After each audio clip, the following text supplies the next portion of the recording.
Bienvenue! Aujourd'hui, on se plonge dans Secret Story 2025, la 13e saison. Oui, et plus précisément, sur une candidate. Marianne. C'est ça. On a un article de presse qui fait son portrait et on va essayer de cerner un peu cette personnalité dite solaire. Voilà, voir ce que ça implique pour elle dans le jeu, dans la Maison des Secrets. Alors, Marianne. L'article nous dit 32 ans, originaire des Vosges, et c'est la doyenne de la saison. Effectivement. Et ce qui ressort tout de suite, c'est ce côté solaire. C'est le mot qui revient. Oui, c'est proche, elle-même, elle dit être toujours en train de parler fort, de dire des bêtises. C'est ça. La production aurait même flashé sur son humour très spontané. Ça promet pour l'ambiance. Une belle énergie donc. Mais l'article insiste aussi sur sa très grande expressivité. Ah oui. Apparemment, elle vit tout à 10 000 %. Et ses émotions, ça se voit tout de suite sur son visage. Hmm. Elle avoue même, si je dis un mensonge, je peux devenir un peu rouge, ça peut me trahir. Ah bah voilà, là on touche un point sensible pour Secret Story, c'est clair. Carrément. C'est fascinant parce que, d'un côté, cette transparence, ça peut la rendre super attachante, non? Créer de la confiance. Oui, on peut se dire qu'elle est vraie. Mais de l'autre, dans ce jeu où faut mentir, bluffer, cacher son secret, bah, c'est un sacré handicap potentiel. Hmm, difficile de jouer un rôle quand on est comme ça. Exactement. Comment elle va faire pour les missions, pour protéger son secret si tout se lit sur elle?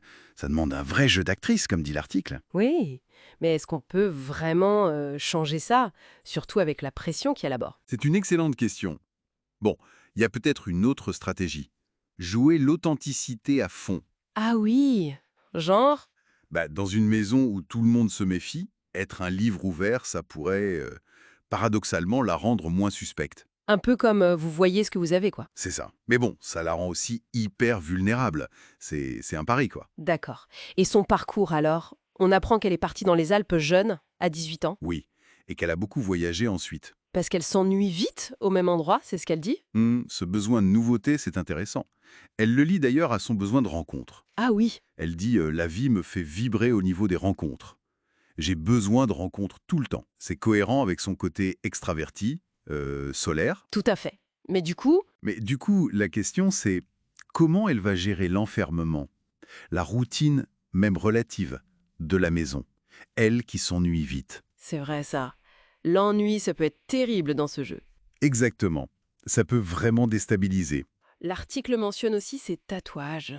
Nombreux, certains ratés, elle le dit elle-même. Ah, ah, Et elle assume. oui, elle assume totalement. Ça fait partie de sa philosophie, on n'a qu'une vie, faut en profiter.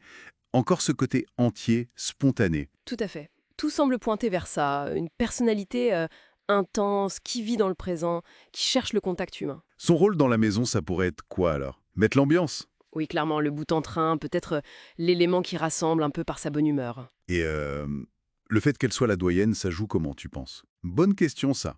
Ça pourrait être un avantage, hein?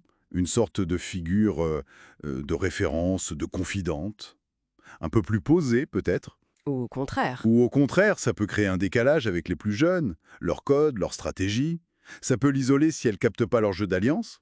Donc, adaptation clé, encore une fois. Voilà. Sa capacité à s'adapter sera cruciale. Bon, si on essaye de résumer, on a Marianne, pleine de vie, attachante, authentique, Oui, avec une super énergie. mais avec deux gros défis potentiels. Cette transparence émotionnelle quasi totale, Oui, qui peut la trahir à tout moment pour le jeu de secret. et peut-être ce besoin de nouveauté, cette peur de l'ennui face à l'enfermement. Exactement. Donc une personnalité très intéressante à suivre. Et ça nous laisse avec une question pour la suite, pour quand on la verra évoluer dans le jeu. Tout à fait. C'est la question de fond, en fait, hein. Jusqu'où une nature aussi authentique, aussi peu calculatrice peut vraiment aller dans un jeu comme Secret Story?